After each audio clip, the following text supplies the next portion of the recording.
All right.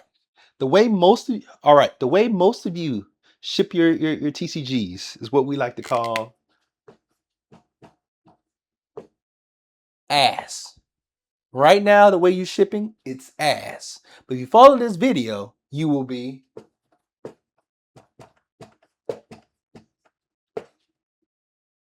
badass. All right, let's get to work.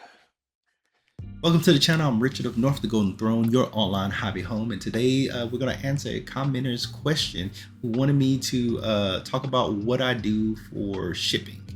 So this video is going to be shipping bigger items, ETBs, booster packs, anything larger, even models, because as I said, I'm kind of running an LGS outside of my home. So I ship models, painted models and stuff like that, fragile things. And this video is going to show you how to protect these items, how to make sure they get to your customer.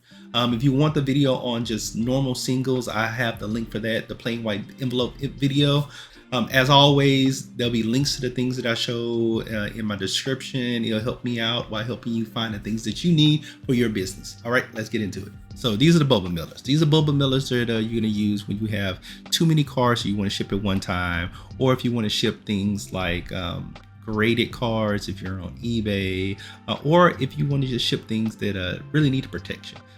So let's say you have a $200 card. You want to make sure, that gets there safely. I personally would not put that in a plain white envelope. So you're going to get a Boba Mailer. You're going to get that little bit of protection, especially for customers who's going to trust you with such an expensive card over the mail. I find that it doesn't seem to be a lot of sales from people trying to get these super expensive cards.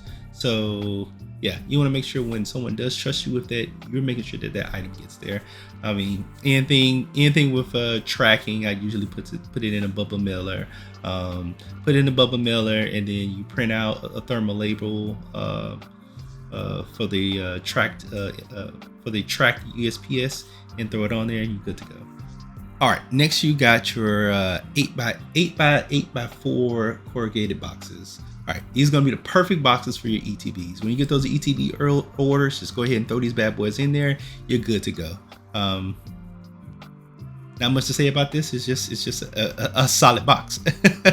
So for a while, I was doing a lot of shipping of sleeve booster packs. So I found that these were a great choice for the sleeve booster packs. I would take the sleeve booster packs, put them inside this box, and then with our next item, add it in as a little bit more protection. So for instance, these are the MVPs. So like, everyone should be using this if you're shipping things on the internet. I freaking love packing peanuts. So with these packing peanuts, they protect whatever you need 100% of the time. So as you all know, or you may not know, I'm a commission painter. I paint a lot of Warhammer figures, and it was nerve-wracking trying to figure out a solution of getting these models, to get these precious and fragile models to customers. And then I figured out about packing peanuts. Basically, with packing peanuts, you're just gonna make a cocoon of protection around whatever you put in the inside of it. So I think I have one picture of one of the last things I sent out. You basically put whatever you want inside the box and then just surround it with packing peanuts. These things are super cheap. You get a lot of it. I actually never bought this amount from Amazon before. This is a metric crap ton. This would probably be a year's worth of packing peanuts. You'll probably never go through all this. But let's say anything you need, anytime you're shacking something, there's extra space, you put the packing peanuts in there to make sure that it gets where it needs to safely. I don't know, like shipping seems to be like a lost art, because a lot of people just ship things as craptacular as possible. So people are paying good money for their items. Make sure that it gets there safely. It doesn't cost you that much money. This is like cents. Look, this is just a quick video on some of the things you need for shipping out bigger items. I know a lot of you are just now starting your business. You're just now messing around with TCGplayer and eBay. Don't be afraid to experiment.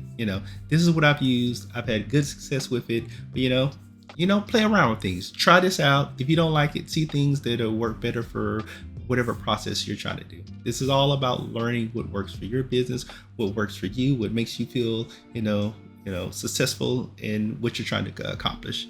This is a quick one. I love answering questions from viewers. So if you have any questions or things you just want to know about the business, let me know in the comments below and I'll make sure to address it for you. I still have a couple more videos that I need to make for other commenters. I haven't forgot about you. You know, life's just been a little bit busy, but we'll get to it. So if you like the video, make sure to actually like it and hopefully you subscribe to see more things about the TCG business. As always, I've been Richard and peace.